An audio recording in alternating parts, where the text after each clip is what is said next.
आज हमारे सामने एक बहुत ही दिलचस्प आध्यात्मिक लेख है। इसका शीर्षक है प्रातः मुरली ओम शांति बाप दादा मधुबन। ये कोई आम लेख नहीं है। इसमें समय के चक्र, आत्मा की यात्रा और एक खोए हुए स्वर्ण युग की वापसी की बात की गई है। आज हम इसी की गहराइयों में उतरेंगे। हमारा मकसद है ये समझना कि इस लेख के मुख्य विचार क्या हैं।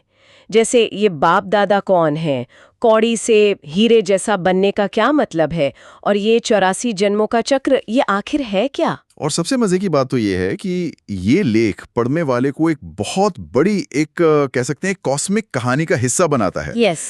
एक ऐसी कहानी जो हजारों सालों से चली आ रही है। जी हाँ। हम ये भी देखेंगे कि कैसे एक व्यक्ति की निजी पवित्रता को पूरी दुनिया के विनाश और फिर से बनने की प्रक्रिया से जुड़ा गया है। हमारा काम यहाँ किसी भी विचार का समर्थन या विरोध करना नहीं है, बल्कि इस लेख में जो जानकारी दी गई है उसे जस का तस और साफ तौर पे सामने रखना है। चलिए फिर इसे खोलकर समझते हैं। सबसे पहला और शायद सबसे अनोखा विचार जो सामने आता है वो है बाप दादा का। ये कोई एक व्यक्ति नहीं है, है ना? नहीं, बिल्कुल नहीं। लेख कहता है कि ये दो आत्माओं का एक संगम है। एक परमात्मा की आत्मा, जिसे शिव कहा गया है, और दूसरी ब्रह्मा की आत्मा। और ये दोनों एक ही शरीर में हैं। ये सुनकर ही दिमाग में कई सवाल उठते हैं। बिल्कुल। हाँ, और यहाँ ये समझना बहुत जरूरी है कि लेख इस बात पर बहुत जोर देता है कि जो साकार रूप में मौजूद हैं, मतलब दादा, वो भगवान नहीं है। अच्छा। क्योंकि मनुष्य कभी भगवान नहीं हो सकता। भगवान को निराकार यानी बिना शरीर वाला बताया गया है, जो शांति धाम में रहते हैं। तो बाप दादा एक तरह की, आप कह सकते हैं, एक संयुक्त इकाई है, एक माध्यम जिसके जरिए वो निराकार परमात्मा अपना ज्ञान दे रहे हैं। ये हमारे दुनियावी बाप दादा के रिश्ते से बिल्कुल अलग है। जहां हमें दादा से जमीन जायदाद की विरासत मिलती है, यहाँ भी एक विरासत का वादा है, लेकिन वो स्वर्ग की बादशाही का है। अच्छा, तो ये बाप दादा एक चैनल की तरह हैं जिनके जरिए ज्ञान मिल रहा है। और इनका मकसद क्या है? लेख में एक लाइन है, गरीबों को सिरताज बनाने आए हैं। ये बहुत शक्तिशाली बात लगती है। इसका उस बड़ी कहानी से क्या लेना देना है? यहीं से हम उस बड़ी तस्वीर में दाखिल होते हैं। लेख के मुताबिक समय सीधा नहीं चलता, वो एक चक्र में घूमता है, ठीक एक घड़ी की तरह। एक चक्र में? हाँ, और ये चक्र 5000 साल का है, जिसमें आत्मा 84 जन्म लेती है। ये यात्रा सतयुग से शुरू होती है, जिसे स्वर्ण युग कहा गया है।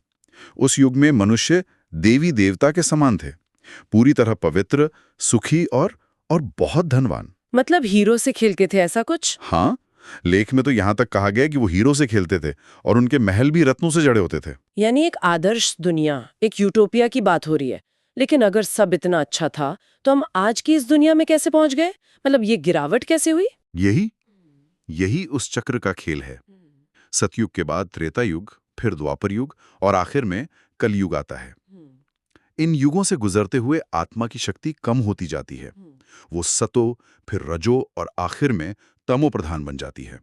मतलब उसकी पवित्रता और गुण धीरे धीरे खत्म हो जाते हैं।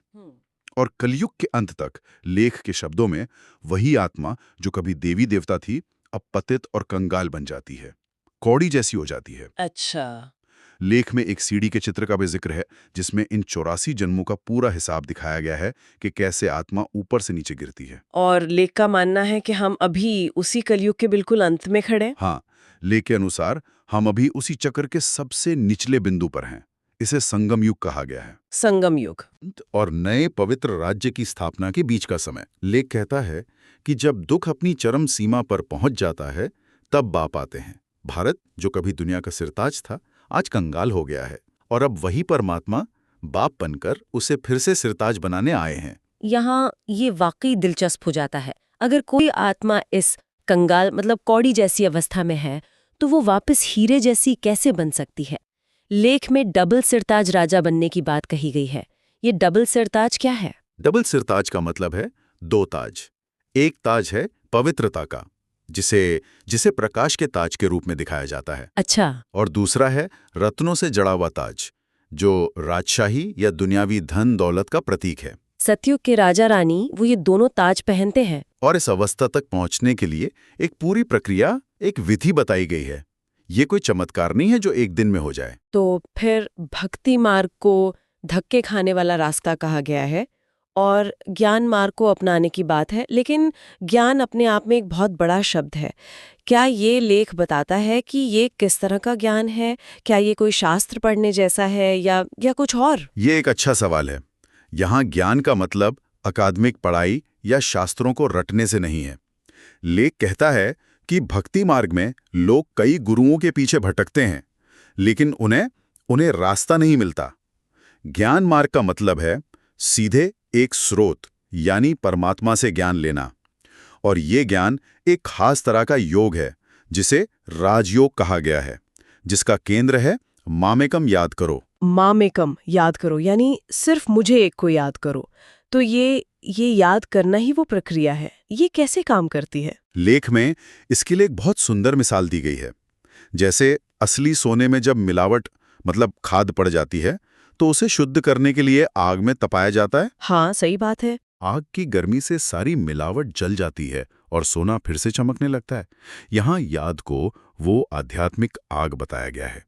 इस याद की योग से आत्मा में जो 63 जन्मों की मिलावट आ गई है, काम, क्रोध, लोभ, मोह, अहंकार जैसे 5 विकार, वो भस्म हो जाती हैं। मतलब ये एक तरह की आध्यात्मिक शुद्धिकरण की प्रक्रिया है। लेख में श्याम से सुंदर बनना जैसी बात भी कही गई है। इसका मतलब है कि आत्मा अपने मूल स्वरूप को पूरी तरह खो चुकी है। हाँ, लेख यही कहता है, आत्मा काम चिता पर बैठकर काली यानी श्याम हो गई है और अब उसे ज्ञान चिता पर बैठकर फिर से सुंदर बनना है। और यहाँ पवित्रता का विचार बहुत बहुत दिलचस्प है। यह सिर्फ एक नैतिक सलाह नहीं है, बल्कि इसे एक तरह की आध्यात्मिक तकनीक की तरह बताया गया है। अच्छा। है यह व्यक्तिगत शुद्धि को सीधे सीधे दुनिया को बदलने की चाबी मानता है, जो एक बहुत बड़ा दावा है। इसमें जोर दिया गया है कि ये अंतिम जन्म पवित्र बनो, क्योंकि 63 जन्म तो पतित दुनिया में गुजार दिए। जो इन 5 विकारों पर जीत पाएगा वही जगत जीत बनेगा। एक मिनट, यहाँ तक तो बात व्यक्तिगत आत्मा के सुधार की, पवित्रता की और योग की हो रही थी। अब अचानक से लेख में महाभारत की लड़ाई, एटम बॉम्ब्स, बाढ़ और भूकंप का जिक्र आता है। ये तो बहुत बड़ा लीप है। लेख इन दोनों चीजों को एक व्यक्ति की पवित्रता और पूरी दुनिया का विनाश कैसे जोड़ता है? और यही यही इस पूरे दर्शन का सबसे नाटकीय और शायद सबसे विवादास्पद हिस्सा है। लेख के अनुसार व्यक्तिगत बदलाव काफी नहीं है। ये पूरी दुनिया जो अब पतित हो चुकी है, इसका विनाश होना जरूरी है ताकि एक नई पवित्र दुनिया की स्थापना हो सके। ये विनाश शंकर द्वारा कराया जाता है, जिन्हें विनाश का देवता माना जाता है। लेख में साफ लिखा है कि सारे भंभोर को आग लगेगी। यहाँ एक दिलचस्प विरोधाभास है। एक तरफ परमात्मा को ज्ञान का सागर और प्रेम का सागर बताया गया है और दूसरी तरफ वही विनाश भी करा रहे हैं। लेख इस बात को कैसे समझाता है? लेख इसे एक जरूरी प्रक्रिया के तौर पर देखता है। जैसे एक पुरानी जर्जर इमारत को गिराना पड़ता है ताकि उसकी जगह एक नई और मजबूत इमारत बनाई जा सके। ये विनाश नफरत या क्रोध की वजह से नहीं, बल्कि एक नई दुनिया के निर्माण के लिए एक जरूरत है। लेख कहता है कि ये कोई नई बात नहीं है, ये ड्रामा पहले से बना हुआ है। 5000 साल पहले भी महाभारत की लड़ाई हुई थी और भगवान ने आकर राजयोग सिखाया था। अब इतिहास खुद को दोहरा रहा है। तो मतलब ये बॉम्ब्स? हाँ, बॉम्ब्स इसीलिए बन रहे हैं कि वो विनाश के काम आए। साथ में मूसलाधार बरसात और भूकंप जैसी प्राकृतिक आपदाएं भी होंगी। इन सब के जरिए पुरानी दुनिया खत्म होगी। और इस विनाश का अंतिम उद्देश्य क्या है? क्या सभी आत्माएं खत्म हो जाएंगी? नहीं, उद्देश्य है दुनिया को साफ करना। लेख के अनुसार ब्रह्मा द्वारा स्वर्ग की स्थापना होती है और शंकर द्वारा पुरानी दुनिया का विनाश। सतयुग में यानी आने वाली नई दुनिया में सिर्फ 9 लाख आत्माएं होती हैं। सिर्फ 9 लाख? तो बाकी अरबों आत्माएं कहाँ जाती हैं? वो अपने घर यानी शांतिधाम या मुक्तिधाम चली जाती हैं। लेकिन पतित आत्माएं सीधे वहां नहीं जा सकती, उन्हें पहले पवित्र होना होगा। तो ये विनाश एक तरह का एक ग्रेट रीसेट है, जिससे केवल पवित्र आत्माएं ही नई दुनिया में प्रवेश करती हैं और बाकी सब अपने कर्मों का हिसाब किताब चुकाकर वापस घर लौटती हैं। ये विनाश की बातें सुनकर तो कोई भी घबरा जाएगा। बॉम्ब, बाढ़, भूकंप, ऐसा लगता है जैसे दुनिया खत्म होने वाली है। तो इस माहौल में एक आम इंसान को क्या करना चाहिए? क्या लेख उसे समाज से कटकर कहीं चले जाने को कहता है? बिल्कुल नहीं। और यही इस ज्ञान की एक खास बात है। लेख कहता है कि घर बार छोड़ने या जंगल में जाने की जरूरत नहीं है। ये संन्यास मार्ग नहीं है, अच्छा। बल्कि वो कहता है कि गृहस्थ व्यवहार में रहते हुए अपनी सारी जिम्मेदारियां निभाते हुए भी पवित्र रहना है, कमल के फूल की तरह। जो कीचड़ में रहकर भी उससे न्यारा रहता है। बिल्कुल। कर्म करते हुए भी बुद्धि में बाप और अपनी स्वर्ग की विरासत को याद करने के लिए कहा गया है। सुबह का समय याद के लिए सबसे अच्छा बताया गया है। सतयुग में राजा रानी बनना एक बहुत बड़ा लक्ष्य है, लेकिन लेख इसे सिर्फ एक भविष्य की बात कहकर नहीं छोड़ता। क्या वो आज की जिंदगी के लिए, इस भाग दौड़ भरी दुनिया में जीने के लिए भी कोई रास्ता सुझाता है? हाँ, और यही बात इसे जमीन से जोड़ती है। लेख ये नहीं कहता कि सब कुछ छोड़कर जंगल चले जाओ, बल्कि वो कहता है कि गृहस्थ व्यवहार में रहते हुए भी ये साधना की जा सकती है। इसके लिए एक बहुत ही व्यावहारिक सलाह दी गई है, होली हंस बनने की। होली हंस, ये एक दिलचस्प शब्द है। इसका क्या मतलब है? हंस के बारे में कहा जाता है कि अगर उसके सामने दूध और पानी का मिश्रण रख दिया जाए तो वो सिर्फ दूध पी लेता है और पानी छोड़ देता है ना? हाँ, सुना तो है। इसी तरह होली हंस बनने का मतलब है कि जब हम दूसरों से मिलें तो उनकी कमजोरियों या गलतियों पर ध्यान न दें, बल्कि उनके गुणों और विशेषताओं को देखें और उन्हीं का वर्णन करें। क्योंकि लेख के अनुसार हम सब एक ही परिवार की आत्माएं हैं, एक ही माला के मन के हैं। अगर किसी की कमजोरी दिखाई भी दे तो उसे अपनी कमजोरी समझकर उसे दूर करने में मदद करनी चाहिए, ना कि उसका ढिंडोरा पीटना चाहिए। ये एकता और आपसी विश्वास पर बहुत जोर देता है। मतलब ये सिर्फ खुद को सुधारने की बात नहीं है, बल्कि अपने आसपास के माहौल को भी सकारात्मक बनाने की कोशिश है। दूसरों में अच्छा देखकर हम असल में खुद को और अपने समुदाय को मजबूत कर रहे हैं। बिल्कुल, ये एक बहुत ही सामाजिक और सामुदायिक शिक्षा है। अगर सभी ऐसा करने लगें तो समाज में अपने आप एक बड़ा बदलाव आ जाएगा। लेख कहता है कि एक दूसरे पर पूरा विश्वास होना चाहिए। अगर कोई कमजोरी है तो उसे आपस में बात करके दूर करना चाहिए, ना कि उसे दूसरों के सामने लाना चाहिए। ये एक बहुत ही गहरी मनोवैज्ञानिक और सामाजिक सलाह है। तो आज हमने इस मुरली के जरिए समय, आत्मा और भाग्य के एक बहुत ही जटिल और व्यवस्थित दृष्टिकोण को समझा। इसमें एक तय रास्ते की बात की गई है, जहां हर आत्मा 84 जन्मों का एक चक्र पूरा करती है। वो स्वर्ण युग के शिखर से गिरकर कलयुग के अंधकार में पहुंचती है और फिर संगम युग में परमात्मा की मदद से फिर से उठकर अपने सर्वोच्च मुकाम पर पहुंचती है।